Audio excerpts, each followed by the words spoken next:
ಅಪ್ಪ, ನನಗೆ ಇಷ್ಟು ಜನ ಈ ತರ ಮಾಟಮಂತ್ರ ಮಾಡಿಸ್ತಾ ಇದ್ದಾರೆ, ಇಷ್ಟು ಜನ ನನ್ನ ವಿರುದ್ಧವಾಗಿ ಎದ್ದಿದ್ದಾರೆ, ಇಷ್ಟು ಜನ ನನ್ನ ಆಶೀರ್ವಾದಕ್ಕೆ ಅಡ್ಡಿಯಾಗಿದ್ದಾರೆ, ದೇವರಿಗೆ ಏನಪ್ಪ ಮಾಡಲಿ ಅಂತ ಹೇಳಿ ದೇವರ ಹತ್ರ ಕೇಳುವಾಗ ಈ ಇಸ್ರಾಯೇಲರಿಗೆ ದೇವರು ಯಾವ ರೀತಿ ಬಾಗಿಲನ್ನ ತೆರೆದನೋ, ಮಾರ್ಗವನ್ನ ತೆರೆದನೋ, ಅದೇ ದೇವರು ನಮಗೂ ಮಾರ್ಗಗಳನ್ನ ತೆರೆಯುವ ದೇವರು.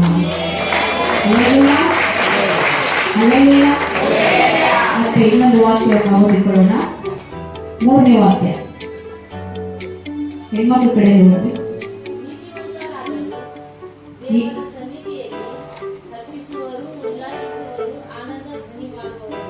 ಹಲ್ಲೆಲೂಯ. ಯಾರಿಗೆ ನೀತಿವಂತರು? ಯಾರು ನೀತಿವಂತರು ಹೇಳಿ? ಯಾರು ನೀತಿವಂತರು? ಭಕ್ತನಾದ ಯೋಬನು. ಹಲ್ಲೆಲೂಯ. ಎಷ್ಟೋ ಸಾರಿ ನಾವು ಕೇಳಿ, ಆದ್ರೆ ಪದೇ ಪದೇ ದೇವರು ನಮಗೆ ಅವರ ಬಗ್ಗೆನೇ ದೇವರು ಎಚ್ಚರಿಸ್ತಾ ಬರ್ತಿದ್ದಾರೆ. ಭಕ್ತನಾದ ಯೋಬನು ದೇವರನ್ನ ಆತನು ವಂದಿಸಿದ, ಸ್ತುತಿಸಿದ, ಆರಾಧನೆ ಮಾಡಿದ. ಯಾವ ರೀತಿ ಅಂತಂದ್ರೆ ಕಷ್ಟದಲ್ಲೂ ನಷ್ಟದಲ್ಲೂ, ಅವನ ಇಕ್ಕಟ್ಟಿನ ಪರಿಸ್ಥಿತಿಯಲ್ಲೂ, ರೋಗದಲ್ಲೂ ಕೂಡ ದೇವರನ್ನು ಅವನು ಅಷ್ಟದಿಂದ ಉಲ್ಲಾಸದಿಂದ ದೇವರ ಆರಾಧನೆ ಮಾಡ. ಈ ಭಕ್ತ ಯಾರಾಗಿದ್ದಾರೆ ಅಂದ್ರೆ ನೀತಿವಂತನಾದನು. ನೀತಿವಂತನಾದಂತ ಭಕ್ತನಾದ ಯೋಬನು ದೇವರ ಮುಂದೆ ಎಲ್ಲಾವ ಕೊಟ್ಟ ದೇವರು ಎಲ್ಲಾವ ತೆಗೆದುಕೊಂಡ ಎಂದು ಯೋಬ ಹೇಳಲಿಲ್ಲವೋ. ಹೇಳ್ತೀವಿ ಒಂದು ಹಾಡು, ಆ ಹಾಡಲ್ಲಿ ಅಷ್ಟು ಅರ್ಥ ಅಡಕವಾಗಿದೆ. ಹಲ್ಲೆಲೂಯ. ಎಲ್ಲವನ್ನ ನೀನು ಕೊಟ್ಟೆ ಅಪ್ಪ, ಎಲ್ಲವೂ ತೆಗೆದುಕೊಂಡೆ, ನಿನ್ನ ನಾಮಕ್ಕೆ ಸ್ತೋತ್ರ. ನಾವಾದ್ರೆ ಮಾತು ಬರ್ತಾ ಇತ್ತ ನಮ್ಮಲ್ಲಿ, ಎಲ್ಲಿದ್ರು ದೇವರು ಇಷ್ಟು ಕಷ್ಟದಲ್ಲಿ ನಾವಿದ್ದೀವಿ, ದೇವರಿಗೆ ಸ್ವಲ್ಪನೂ ಕೂಡ ಕರುಣೆನೇ ಇಲ್ವಾ? ನಮ್ಮ ಪ್ರಶ್ನೆ.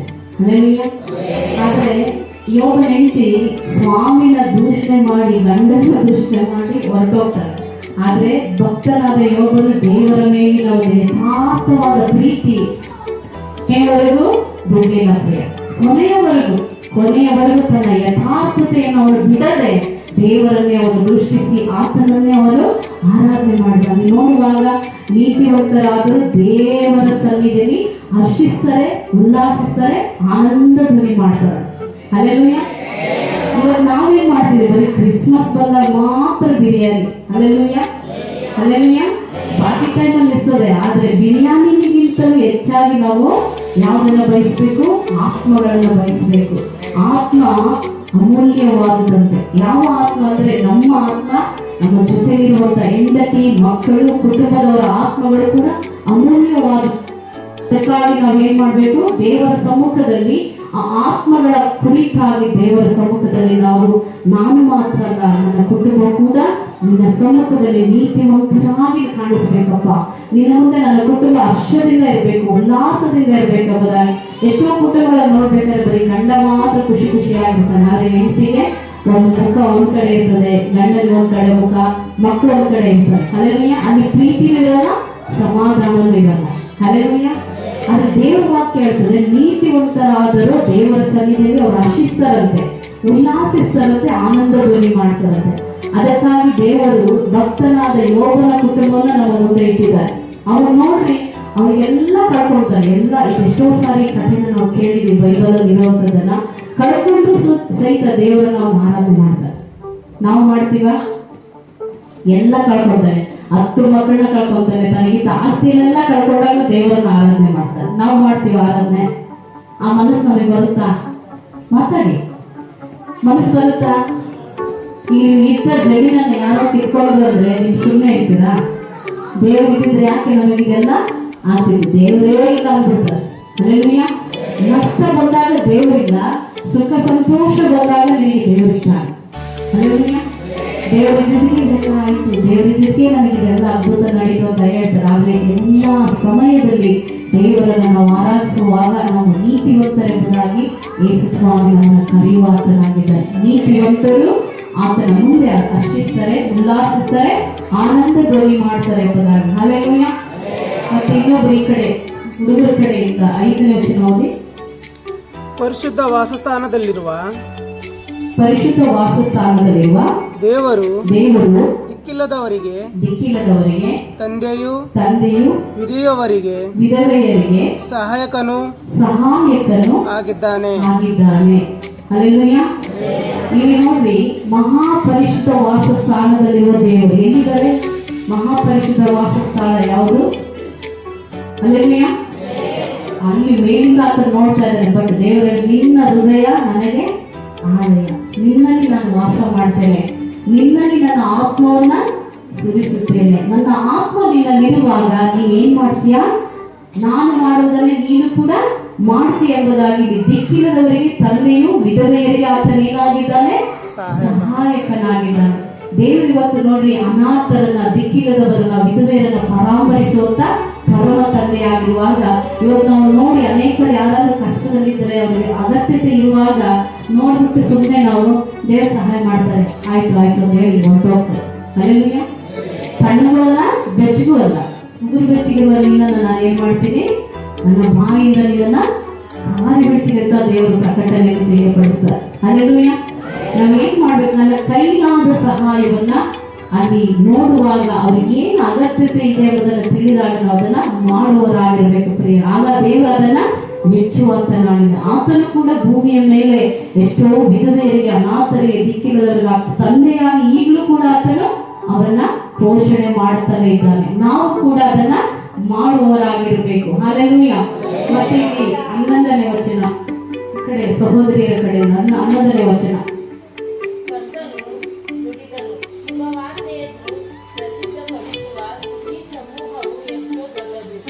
ಹಲ್ಲೆಲೂಯ. ಶುಭವಾರ್ತೆಯನ್ನ ಪ್ರಸಿದ್ಧಪಡಿಸುವ ಸ್ತ್ರೀ ಸಮೂಹ ಎಷ್ಟೋ ದೊಡ್ಡದೆಂಬುದಾಗಿ ದೇವರು ವಾಕ್ಯ. ಶುಭವಾರ್ತೆ ಅಂದ್ರೆ ಏನು?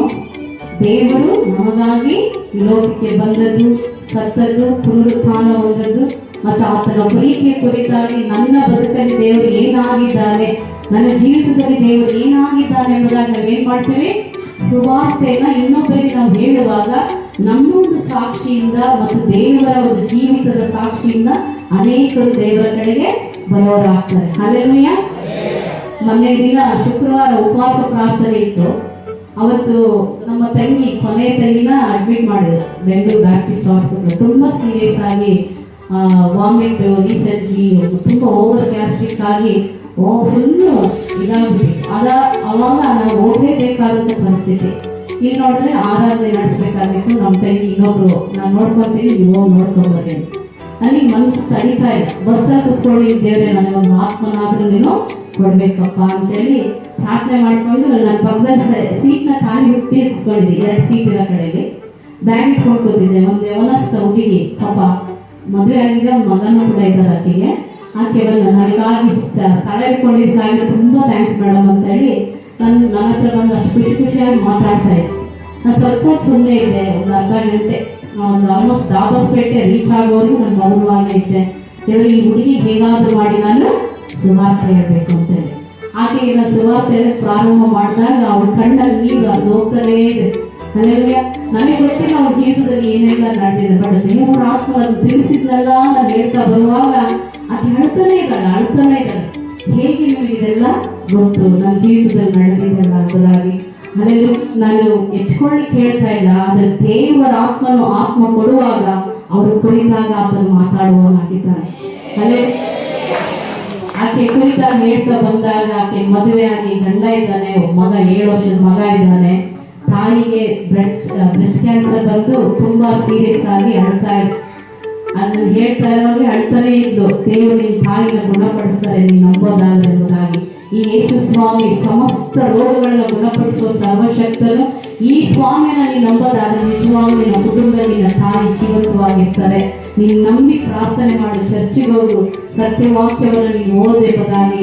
ಯೇಸು ಸ್ವಾಮಿ ಕುರಿತಾಗಿ ಸುವಾರ್ತೆ ಇದ್ದಾಗ ಕೇಳ್ತಾ ಇಂಗ್ಲೀಷಲ್ಲಿ really thank God to meet you ಅಂತೆಲ್ಲ ಹೇಳ್ತಾ ಇದ್ದೀನಿ. ನಾನು ದೇವರೇ ನಿಮ್ಮನ್ನ ಕಳಿಸ್ಕೊಡ್ತಿದ್ದಾರೆ ಏನೋ ನನಗೆ ಗೊತ್ತಿಲ್ಲ. ಇವತ್ತು ನೀವು ಮೀಟ್ ಮಾಡಿ ನನಗೆ ತುಂಬಾ ಸಂತೋಷ ಆಯ್ತು ಎಂಬುದಾಗಿ. ಯಾಕಂದ್ರೆ ಆ ಸುವಾರ್ತೆ ಒಬ್ಬ ಮನುಷ್ಯನ ಜೀವಿತವನ್ನು ಏನ್ ಮಾಡ್ತದೆ? ಬದಲಾಯಿಸುವಂತದ್ದಾಗಿದೆ.